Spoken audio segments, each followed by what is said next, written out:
Galera, boa noite. Aqui é Yasmin Soares. Estamos aqui com um novo programa na Filipeira TV, o Resenha de Luta. E hoje a gente trouxe um atleta de fama internacional e um dos mestres mais eficazes do jiu-jitsu estadual, com a magnitude linda que a gente tem dentro do cenário do jiu-jitsu do MS. E vulgo nacional, querendo ou não, a gente tem títulos expressivos dentro da academia dele, professor Bruno de Lima Bezerra, que pra mim é um cara fora da curva, um cara que eu não tenho palavras para falar sobre ele hoje. Professor, seja bem-vindo ao nosso canal hoje. Fala um pouquinho sobre no seu início, sua história ali pra gente. Fala galera, sou o professor Bruno Bezerra, para quem não me conhece. É um dos professores da 67 Pantanal Association Escola de Jiu-Jitsu. Atuo como praticante da arte marcial desde 2014. Ali em meados de 2016, iniciei um projeto no bairro das Moreninhas junto ao meu professor. E ele foi corroborando para as coisas acontecerem até eu ter maturidade profissional para encarar esse trabalho sozinho a partir dali. E 2016, 2017, eu venho nessa caminhada, entre aspas, solo, né?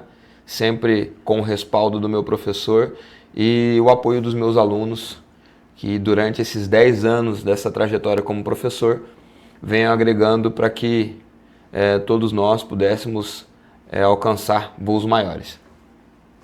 E a gente tem um local ali isolado, né? Que é no caso as Moreninhas, em que o professor trabalha trazendo não só a quebrada, mas quem é de forma assim, crianças e adolescentes, trazendo para projetos, trazendo dentro da academia e colocando eles para serem vistos, para aparecerem, né? E serem atletas de renome. Vamos começar pelo início da sua trajetória, pode ser? Sim. Eu queria que você me contasse um pouquinho sobre as suas faixas iniciais. Eu não tive experiência de te ver nas faixas iniciais. Eu tive o prazer de te conhecer na faixa roxa. Tive o prazer de te ver graduando na faixa roxa. Me deixou muito feliz de ter presenciado mesmo, eu tendo uma semana de treino. E eu queria saber um pouquinho antes do que eu conheci. Então eu quero que você me fale um pouquinho sobre a sua faixa branca e sobre a sua faixa azul. Ok, vamos lá. Eu sempre fui muito ligado à competição, né? Eu sempre joguei futebol de base na escolinha do Vila Nova. É uma escolinha de muito nome ali na região das Moreninhas e também dentro da nossa capital. E eu fiz o meu ensino superior sendo bolsista em universidade jogando futsal. Joguei Copa Morena pela Uniderp, joguei Copa Morena pelo CDB e eu sempre fui desse cunho competitivo. Na reta final da minha formação acadêmica, eu tinha vindo de seguidas lesões e eu estava procurando outro esporte, estava cansado da rotina do futsal também, estava procurando outro esporte para mim estar praticando e conheci o jiu-jitsu. E prontamente, com um mês de treino, eu já me apaixonei por tudo que havia conhecido através do meu professor e perguntei para ele se eu estava pronto para estar competindo. Ele falou que, ainda com as suas palavras, me disse assim: cara, tu já sabe bater se alguém te finalizar? Falei assim: sabe como cair para não se machucar? Sim, então você está pronto para competir. E dali por diante, comecei a competir. Sempre com uma característica muito clara que foi a resiliência, sempre um praticante muito resiliente, não se deixando vencer pelos primeiros desafios, as derrotas da modalidade, sempre procurando ressignificar resultados para continuar persistindo e minhas faixas iniciais elas foram tidas por assim, né? Sempre uma característica foi sempre vencer pelo esforço. Quando que o atleta Bruno Bezerra se viu como um futuro na arte marcial, tendo uma profissão? Como eu fui academia de educação física, comecei a trabalhar atuando como professor de sala de musculação já com 19 anos, 19, 18 anos, aí dentro da minha trajetória acadêmica. Então eu já tinha certa facilidade com a minha didática, com lidar com o público e alunos. O meu professor, ele é oriundo do Rio de Janeiro. Em diversas ocasiões ele viajava lá para a região do Rio de Janeiro. E quando ele viajava, ele deixava sobre minha responsabilidade a coordenação de alguns treinos que eu fazia. E a partir dessa responsabilidade, eu me vi à vontade ali liderando, orientando, e eu comecei a partir dali, e com a orientação dele também, a buscar conhecimento. Então, desde as faixas iniciais, eu fazia curso de regras de arbitragem, todo seminário que tinha para me colher e buscar algum ensinamento, eu estava investindo em buscar esse conhecimento com seminários, e dali por diante eu fui me aperfeiçoando e buscando conhecimento para tal. Vamos já passar um pouquinho para faixa roxa, né? Que foi quando começou o CT. O seu primeiro CT, eu lembro que eu fui fazer uma visita já quando você já estava mudando. Como foi a primeira experiência, o primeiro CT? Olha, o Felipe há pouco estava conversando aqui conosco, né?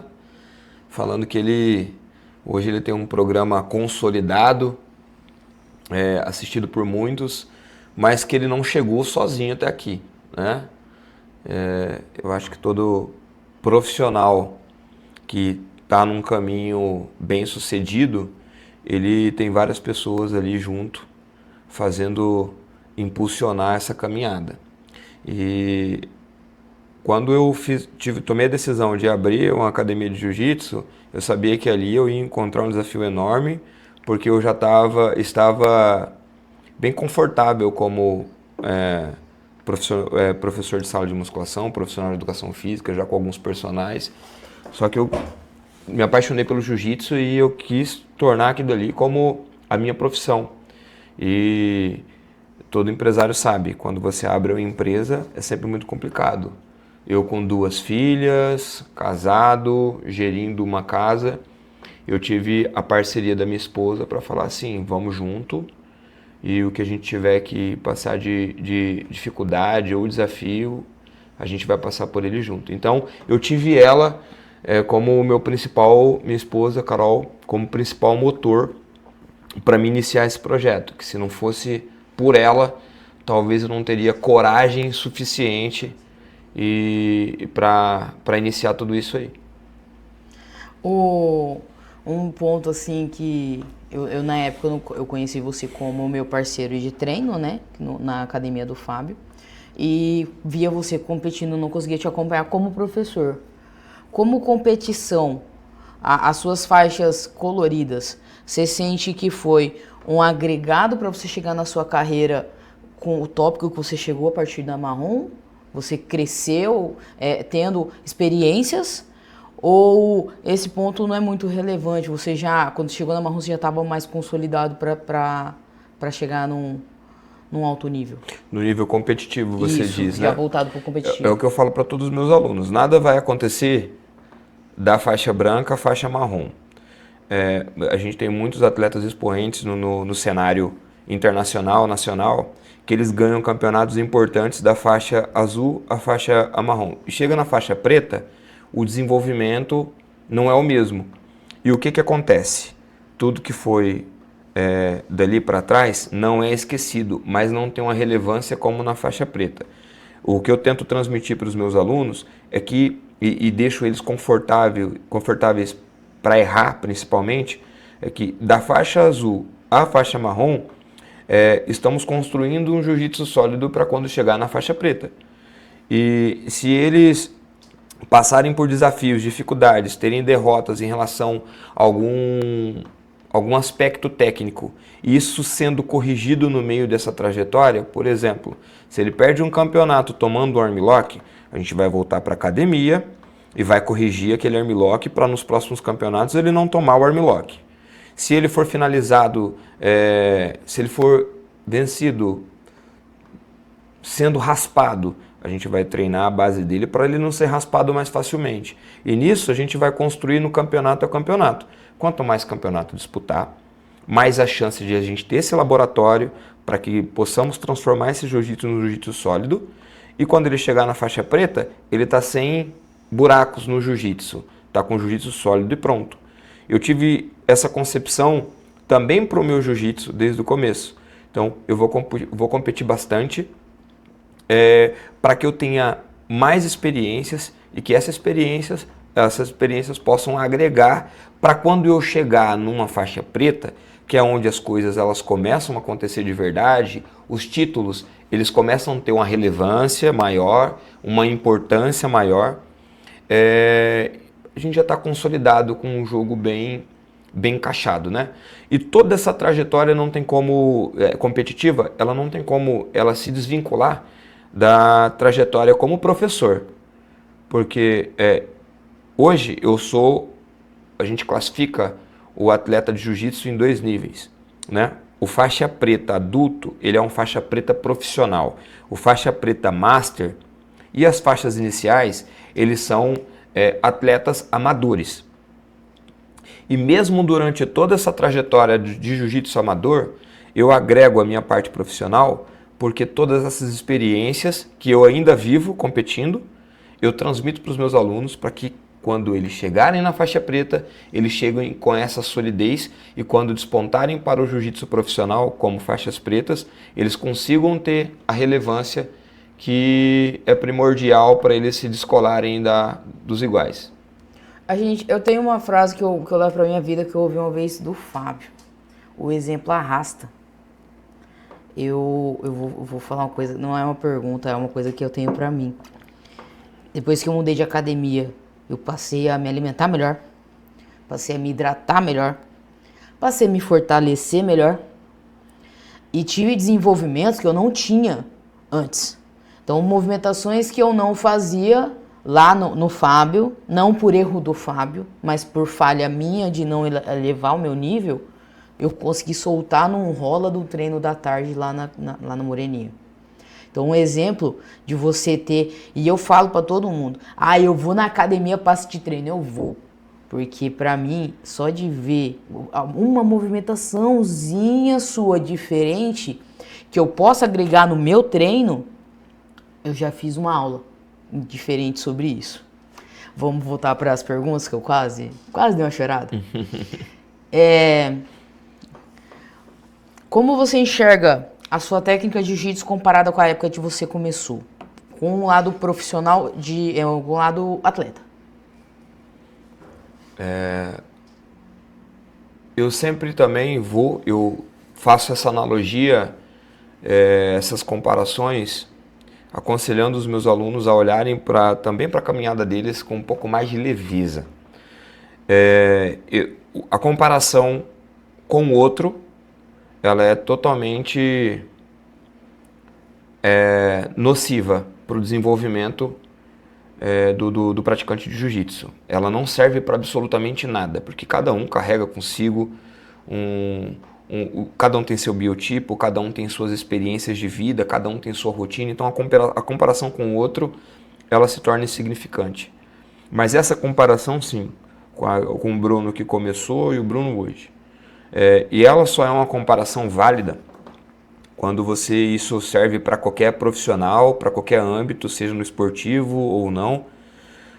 Quando você está em constante processo de evolução, quando você se preocupa e não se acomoda com o que você já conquistou até dado momento. Então você sempre tem que olhar para você mesmo, e isso em todos os aspectos, pessoal, profissional, esportivo.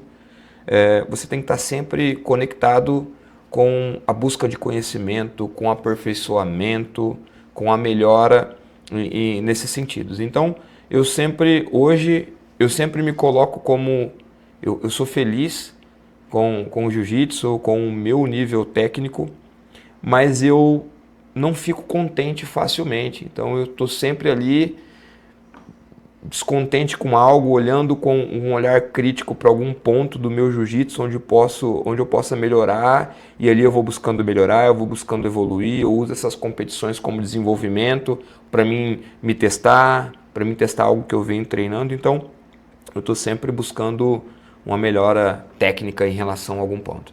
Eu vou pedir para você falar um pouquinho sobre a sua formação dos atletas. A gente sabe hoje que o professor Bruno tem atletas de nível internacional, como temos 2 campeões da JP qual foi o campeonato? Lá em Grand Slam Rio. Grand Slam Rio, né? A gente tem atletas que foram para europeu, que saíram da nossa quebrada, que saíram da nossa casinha. E essa formação, como que você sente que está sendo feita hoje? E falar um pouquinho sobre o Shark Project, que é um projeto que, quando você falou comigo, eu abracei e abraço com todas as formas, com o tamanho de braço que eu tenho, porque é um projeto que, para mim, não é só para crianças, é para desenvolvimento até da gente, do nosso pessoal ali dentro, né? Fala um pouquinho, então, pra gente do Shark Project e dessa formação dos atletas competitivamente e profissionalmente, porque eles estão sendo formados como caráter também, né? Como pessoas. Quando a academia ela começou a tomar um cunho competitivo, vários praticantes ali se interessando por competir, através do meu exemplo, né? Me acompanhando nas competições, eu comecei a me voltar para os olhos da competição ali, com um pouco mais de atenção. E tendo esse tipo de pensamento, existem 3 pilares ali, né, muito importantes para o jiu-jitsu, para o competidor de alto nível, que é o aspecto mental, físico e técnico.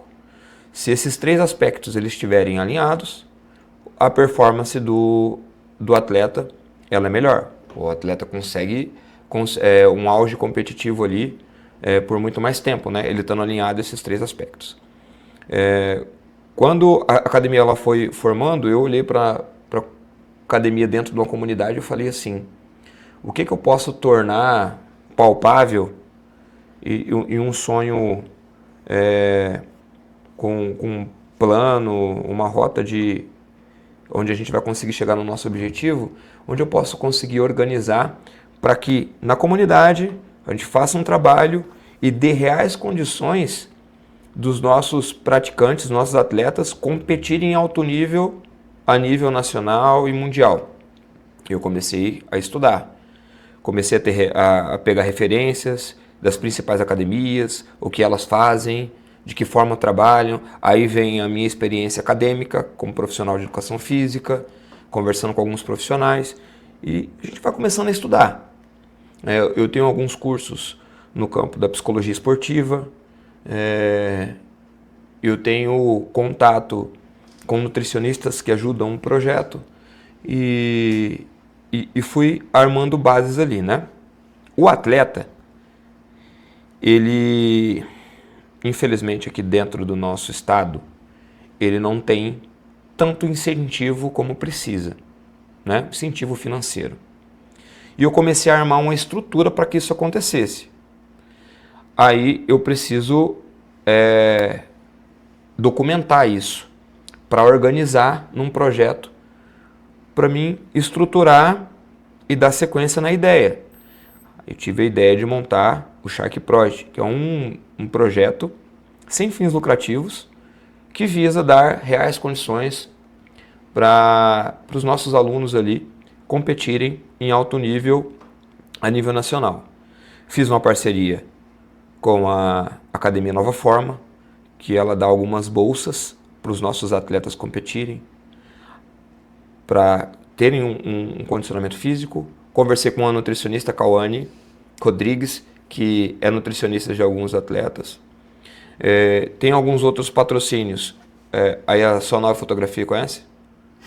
Que ela trabalha com a imagem dos atletas e de certa forma tem um aparato ali um pouco mais atencioso em relação a alguns atletas dentro do projeto.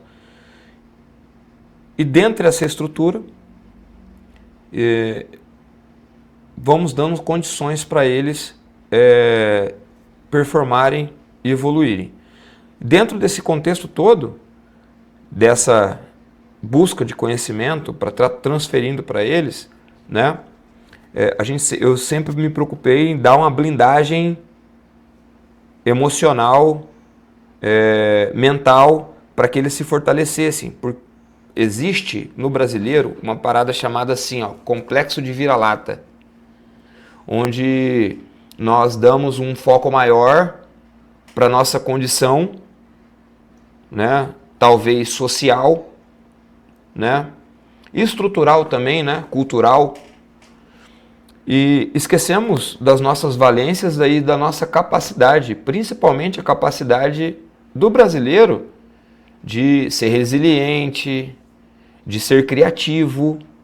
Então, eu estudando sobre o complexo de vira-lata, que é algo historicamente preponderante para alguns fracassos esportivos dentro da nossa sociedade, né? Eu fui trabalhando com eles dessa forma e falando assim, vocês são oriundos de um bairro periférico, de Campo Grande, Mato Grosso do Sul, também periferia do Brasil, porém, o que nós trabalhamos aqui, poucas academias no cenário mundial estão trabalhando. Vocês estão prontos nos 3 pilares que eu acredito serem importantes. Tecnicamente, que eu estruturei o treino da academia para que eles treinassem de maneira técnica, onde conseguiriam performar, parte física e mental. Então, o contexto estava todo montado para que eles saíssem dali e batessem de frente, lutassem com reais condições com qualquer atleta e em qualquer lugar do mundo. E isso aconteceu. Isso começou a acontecer já no ano passado, porque é um trabalho que existe é necessário que tenha esse tempo para que seja trabalhado, né? As coisas não acontecem em 1 ano, em 2, as coisas vão acontecer em 5, 6, 7, e as coisas estão começando a acontecer. Então, ano passado teve 2 alunos com títulos de renome nacional. Eu também, dentro desse contexto, fui campeão do Internacional Masters South America, que é o campeonato mais relevante na minha categoria da América do Sul. Então, está mostrando que estamos no caminho certo. Eu vou pedir para você, vai ser uma pergunta voltada um pouco vai ser voltada para academia, mas não tanto para o Shark Project, porque eu sei que você já tem hoje uma quantidade de aluno expressiva, né? Eu quero que você me fale uma coisa. O jiu-jitsu, ele muda vidas. Tem alguma história de aluno na sua academia ou ao seu derredor ali que é uma história que marcou sua trajetória como professor? A parte competitiva... Como vida. A parte competitiva, competição, ela é uma fatia muito pequena do que significa o jiu-jitsu. A gente falando aqui de competição, e é um universo que, se a gente for continuar falando, a gente não para de falar porque tem bastante conteúdo. Porém, a parte de competição é uma fatia muito pequena do jiu-jitsu. Eu tenho 1/4 da academia somente que é envolvido com competição. A maior parte da academia está na academia pelo lifestyle, está na academia pela essa parte pedagógica, né? E o jiu-jitsu, ele é uma das principais ferramentas de desenvolvimento pessoal. O jiu-jitsu sendo uma das principais ferramentas de desenvolvimento social, ele transforma a vida do praticante só do praticante estar indo treinar. Ele vai no adulto melhorar a autoestima, melhorar a condição física, melhorar aspectos de confiança, de saber lidar com momentos de pressão, saber ter um autocontrole maior. Na criança, ela diminui a ansiedade da criança ansiosa, a criança que é calma demais, ela vai tendo um ponderamento ali em relação ao seu temperamento. Então, ele é uma ferramenta de desenvolvimento pessoal. Então, inserido nesse contexto todo, que eu acabei de te dizer, nessa introdução, ali tem vários casos ali de alunos que, através do jiu-jitsu e através do método como trabalhamos, né, principalmente, porque tem academias que elas são assim, academias empresas. Você chega, você se matricula na academia, você paga a sua mensalidade, você vai ter o seu ensino técnico, entrar no programa pedagógico. Quando a academia tem um plano pedagógico, um planejamento de aula, treina, vai embora. Deu determinado tempo, você gradua. E a relação é profissional. É uma característica que eu não estou fazendo uma crítica. Eu só estou mostrando como a academia funciona. A nossa academia, por ser uma academia de região periférica e ter pessoas mais carentes, e carentes da parte financeira, carentes de conhecimento, carentes de afeto, a figura do professor, ela passa a ser uma figura de irmão mais velho, passa a ser uma figura de amigo, passa a ser uma figura de pai. E dentro desse contexto, passamos a dividir a vida, passamos a dividir experiências. E através do jiu-jitsu e através dessas experiências, podemos dizer assim que salvamos várias vidas ali. Pessoas com estado de depressão, com relatos de pensamentos suicidas, né? Pessoas que estavam afundadas nas drogas e através do jiu-jitsu conseguiu se livrar do vício.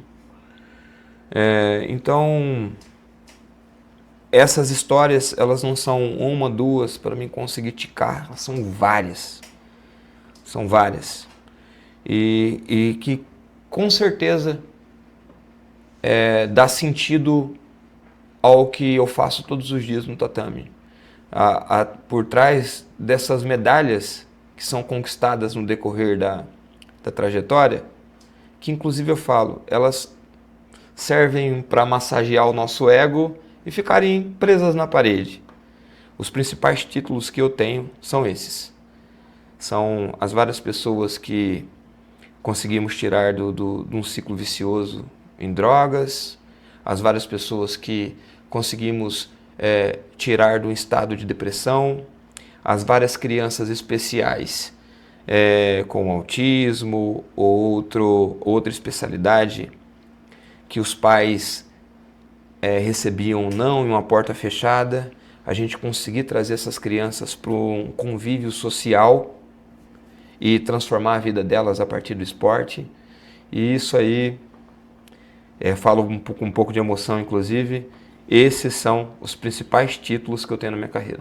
As medalhas invisíveis que você fala, né? As medalhas invisíveis. Eu tenho uma medalha invisível que acho que 2 pessoas sabem. Eu não sei se eu não sei se cheguei a te falar. Após a minha lesão no treino de iniciantes, eu fiz uma estrelinha. Vamos para a parte já final, né? Depois desse momento mais doce. Se você pudesse hoje dar um conselho para quem está começando no jiu-jitsu, qual seria a sua fala? Não desista. Tem hora que dá vontade. Não desista. Não desista. Se é algo que eu tenho para falar, não desista. Não pare na primeira oportunidade, não pare na primeira dificuldade, não pare na primeira derrota, não desista. Esse caminho é um caminho maravilhoso. O jiu-jitsu, para quem não é do jiu-jitsu e vê nós que somos do jiu-jitsu falando de jiu-jitsu, com os olhos brilhando, até pensa assim, poxa cara, como que essa pessoa fala tão bem disso? O que acontece? Né? Por que disso tudo? Por que é isso tudo? Isso ele transforma nossa vida de uma maneira maravilhosa. E a gente não está falando de competição. A competição ele é 1% do processo. E o praticante, ele pode, a pessoa quando ela se interessa pelo jiu-jitsu, ela pode, não, eu quero entrar no jiu-jitsu com essa ferramenta de desenvolvimento pessoal, com esse intuito de aprender uma defesa pessoal. Não pode ser simplesmente só com um cunho competitivo, porque a competição é 1%. O jiu-jitsu é bem maior que isso. E ele faz coisas significativas na vida do praticante que a gente se perde até mesmo nos adjetivos. São tantos. São muitos. Hoje, qual o legado que você quer deixar? Essa é uma palavra... Eu já parei para pensar várias vezes sobre a palavra legado, né? O que eu quero deixar para as pessoas, né? Em algum dado momento que elas forem lembrar de mim ou do meu trabalho, né? E eu não consigo resumir uma frase ainda. Eu não consigo encontrar uma frase, eu não consigo encontrar uma palavra que ela consiga simplificar tudo isso. Mas se é uma mensagem que eu quero deixar para as pessoas, é que elas são capazes. Elas são capazes. Elas são capazes de correr atrás dos seus sonhos, de ir atrás dos seus objetivos e não desistir deles. Porque se eu estou conseguindo conquistar os meus objetivos em vários campos da minha vida, qualquer um pode. Então, se a minha faixa preta ela serve de exemplo, de legado para algumas pessoas, é esse, que elas são capazes. E a faixa preta, para muita gente, olha e fala, nossa, é o final. Não é. É só o começo. É só o começo. Eu lembro, na minha trajetória no judô, um dia que eu cheguei na academia para assistir o treino e o meu sensei estava assistindo outro sensei dando aula e ele virou para mim e falou assim, estou fazendo faculdade. Ele tem mais experiência que eu e eu preciso estudar. Então eu preciso ver como que ele procede a aula para mim conseguir trazer isso para evoluir o meu nível. Então a gente tem toda uma evolução ali dentro, né? Uma coisa que eu tava falando até com uma pessoa esse tempo atrás. Nossa, faixa roxa, você não tá. Eu sou faixa marrom de judô e me considero faixa branca. Então... E essa parte de legado, sobre o meu legado, eu não consigo, como eu te falei, simplificar em uma frase. Porque a minha trajetória como professor, como líder, ela é pautada no próximo. Em servir ao próximo. E dentro dessa servidão, desse trabalho, a principal mensagem é essa, para que as pessoas não desistam. Não desistam dos seus sonhos, dos seus objetivos, trabalhem duro para que isso aconteça, que uma hora elas vão conseguir chegar onde elas querem. Bom, já temos uma vitória hoje, né? Querendo ou não, uma coisa que eu sempre me escondi foi atrás da câmera e você, depois de um ano insistindo, eu tô me colocando ali em prova com um novo projeto, né? Vamos encerrar hoje. Pessoal, agradecer a live de hoje. A gente trouxe aqui um cara que pra mim além de falar que é fora da curva, ele é meu professor, eu considero ele meu amigo, meu irmão.